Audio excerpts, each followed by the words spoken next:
हमारा हीरो बोलता है, मैं ठीक हूँ भाई, मुझे लगता है कि मेरे शरीर में एक शक्तिशाली ऊर्जा आ गई है। हमारे हीरो का छोटा भाई बोलता है, ये बहुत बढ़िया बात है, आपने आधे दिन में ही दो शाखाओं तक अपग्रेड कर लिया है। फिर हमारा हीरो हीरो बोलता है, मुझे अपनी ताकत आजमाने का एक मौका तो दो। फिर हमारा हीरो पेड़ पे फिस्ट मारता है और पूरा पेड़ बीच में से दो हो जाता है, यानी सुराग हो जाता है पेड़ में से। यार जो तुम लोग समझो तुम समझो भाई साहब। और हाँ दोस्तों, वो जो टेक्निक यूज़ करता है पेड़ में छेद करने का, उस टेक्निक का नाम होता है बाघ को वश में करने वाली फीस्ट को पहली चाल, घूमती हुई फीस्ट। ये इस टेक्निक का पहला नाम। हमारे हीरो का भाई बोलता है, ये तो एक फायर एलिमेंट है, मुझे लगता है कि ये सौर ज्वाला एक अग्नि बीज है। स्वर्ग की समझ का कितना अद्भुत है, ये मुझे हर चीज़ का लाभ उठाने में मदद करता है। भाई अब अंधेरा हो रहा है, क्या हम वापस घर चलें? नहीं, चलो आज रात के लिए एक गुफा ढूंढते हैं, हम कल अपनी कल्टीवेशन जारी रखेंगे। कैसी आवाज़ आ रही है? फिर हमारा हीरो एक तरफ झांक के देखता है और उसके चेहरे से लगता है कि उनने कुछ स्पेशल चीज़ देख ली है। फिर हमें दिखाया जाता है वो और कुछ नहीं, एक चरम सुख था, एक लड़की जो अपने आप को साफ कर रही थी। हमारा हीरो देखता है, वाह व्हाट इज बॉडी। फिर हमारे हीरो का भाई बोलता है, भाई क्या हो रहा है? फिर वो देख के चिल्ला पड़ता है। फिर हमारा हीरो से चुपचाप मुंह बंद करके बिठा देता है। फिर लड़की बोलती है, व्हाट हैपन, यहाँ क्या हो रहा है? फिर लड़की पीछे मुड़ती देख फिर पीछे लड़की देखती है, झाड़ियों में कुछ हलचल हो रही है। फिर हमारा हीरो और उसका भाई चुपचाप बैठे होते हैं। फिर लड़की बोलती है, जल्दी बाहर आओ, कौन है यहाँ पर? फिर फिर उस लड़की को झाड़ियों से एक आवाज़ आने लग जाती है। फिर वो आगे बढ़ती है, फिर देखती है पीछे अचानक एक बड़ा सा भालू चिल्ला रहा था।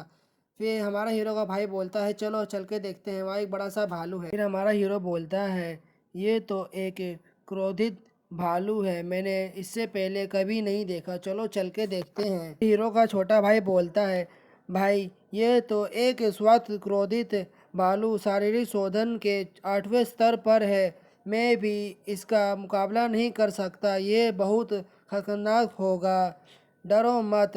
वह एक लड़की भी अभी दौड़ कर गई है, चलो चलते देखते हैं और इससे देखते हैं किस्मत। फिर हमें दिखाया जाता है वो भालू घायल होता है, लड़की उसको उससे मारने लग जाती है। फिर हमारा हीरो बोलता है, ओह याद आया, पता चला कि ये कियान लिंगसी थी जो अभी नहा रही थी, साला ठर की कहीं का।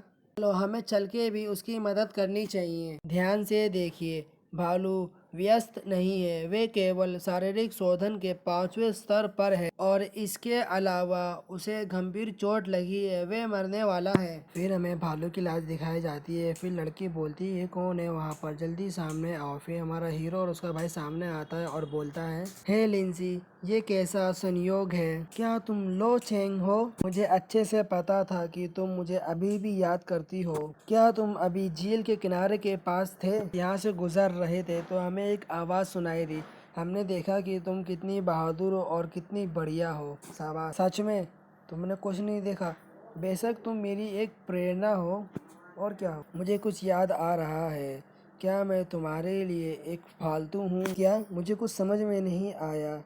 वॉटेवर, अब मैं यहाँ से जा रही हूँ। हाँ यानचेन, अगर तुम मुझसे झूठ बोल रहे हो तो याद रखना, मैं तुम्हें ढूंढ के मारूंगी। फाइट, उसका क्या मतलब है? हमारे हीरो का छोटा भाई बोलता है, 3 साल पहले जब हमने एकेडमी में प्रवेश किया था तो आपने उसे कहा था कि तुम 12 साल की उम्र में बहुत सुंदर हो जाओगी और बड़ी होकर निश्चित रूप से तुम एक खूबसूरत लड़की बन जाओगी। हमारा हीरो बोलता है, हाँ मैंने उससे कहा था, पर मुझे उम्मीद नहीं थी कि वो अभी तक इसे याद रखेगी। हमारे हीरो का छोटा भाई बोलता है, लेकिन आप सही है, उसे देखो, वो बहुत खूबसूरत है, अगर आपने उससे शादी कर ली तो हमारे पिताजी बहुत खुश होंगे। हमारा हीरो हंसते हुए बोलता है, वो के मैं अभी केवल 15 साल का हूँ, एक हेवन के मास्टर के रूप में मैं निश्चित रूप से दुनिया भर की सुंदरियों को अपनी ओर आकर्षित करूंगा। उसे लाइन में लगना होगा और इंतज़ार करना होगा मेरे लिए।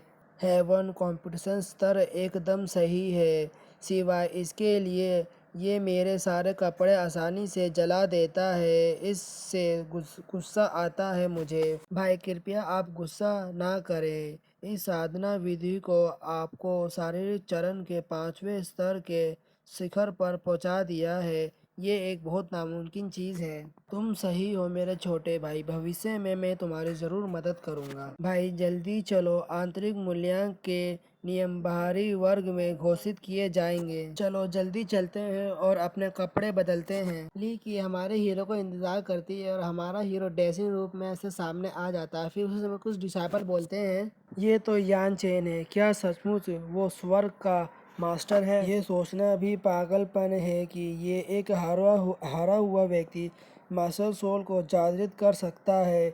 भगवान क्या अंधा है? क्या बकवास कर रहे हो? क्या तुमने कभी सोचा है कि स्वर्ग के गुरु के बारे में सुना है जो केवल 3 साल के बाद शारीरिक शोधन के चौथे चरण पर पहुंचा है? हे सिसली, आप कैसी हैं? ये दिन बहुत अच्छा है और आप बहुत खूबसूरत दिख रही हैं। सिसली बोलती हैं, तुम आधे महीने से क्लास में नहीं आए, तुम कहाँ पर थे? जल्दी बताओ मेरे को। मैं कल्टीवेशन करने गया था, मेरे लिए सरल है, आखिरकार मैं महान स्वर्ग का स्वामी हूँ। क्या कहा तुमने? चलो छोड़ो, यहाँ आसपास कोई नहीं है, मुझे तुमसे कुछ बोलना है। मेरी बात सुनो, क्या आप शारीरिक शोधन के चौथे चरण तक पहुंच गए हैं? मैंने अपनी कल्टीवेशन पूरी कर ली है और मैं इस समय 5वें चरण के शिखर पर हूँ। शैली को गुस्सा आता है और वो बोलती हैं, मैं अब तुम्हारी कोई परवाह नहीं करना चाहती, चले जाओ यहाँ से। वो गुस्सा क्यों हो रही है? क्या उसे मुझ पर भरोसा नहीं है? भाई वजह साफ है, 1 महीने के भीतर शारीरिक शोधन के चरण के पहले स्तर से 5वें स्तर तक पहुँच जाना, ये कोई भी विश्वास नहीं करेगा। हमें वहाँ पर एक बूढ़े से एल्डर दिखाई देते हैं। वो एल्डर बोलते हैं, मैं इस मूल्यांकन के नियमों को घोषित करने जा रहा हूँ। इस मूल्यांकन के 2 चरण हैं।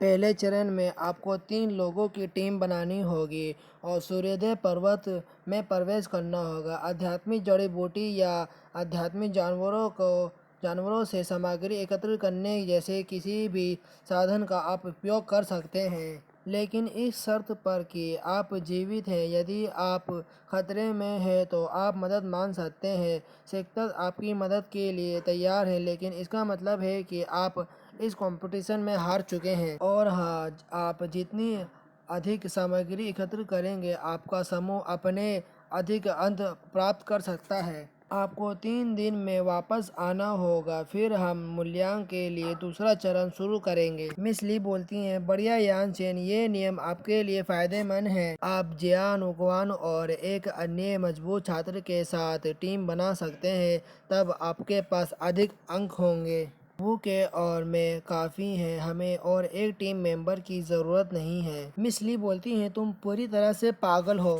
भाई वो आपकी बहुत ज़्यादा परवाह करती है। बिल्कुल नहीं, वो परवाह नहीं करती, वे अपने इनाम की परवाह करती है। क्या आप निश्चित हैं कि हमें कोई और दूसरा साथी नहीं चाहिए? इसके बारे में हम बाद में बात करेंगे।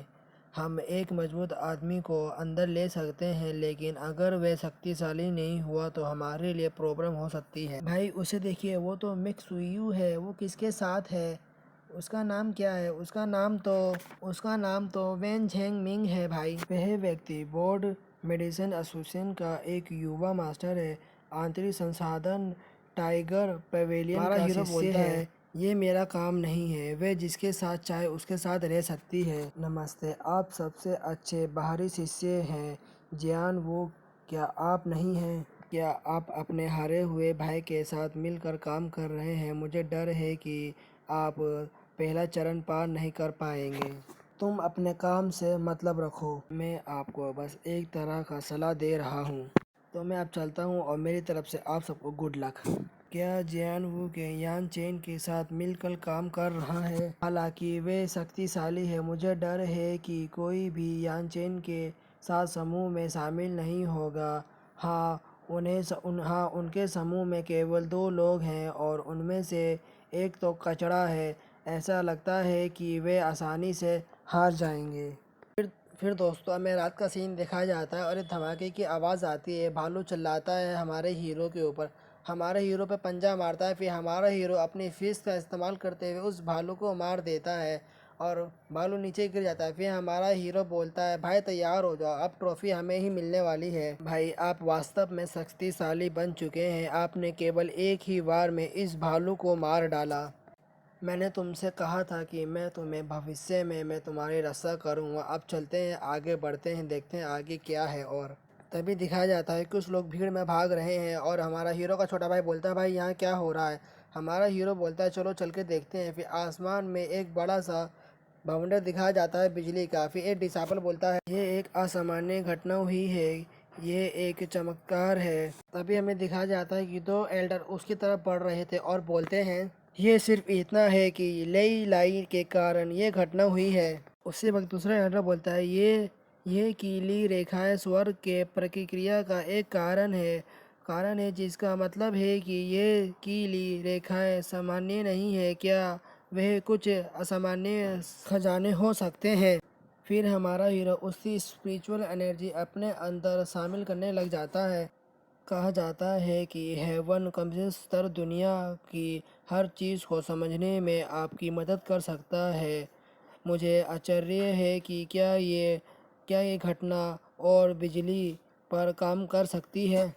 फिर वो सारी स्पिरिचुअल एनर्जी हमारे हीरो पे एक बार आके गिर जाती है और हमारा हीरो चिल्ला पड़ता है। उसके बाद दोनों एल्डर बोलते हैं, ये क्या हो गया। फिर हमारा हीरो ज़मीन पे गिर जाता है और सब उसे देखने लग जाते हैं।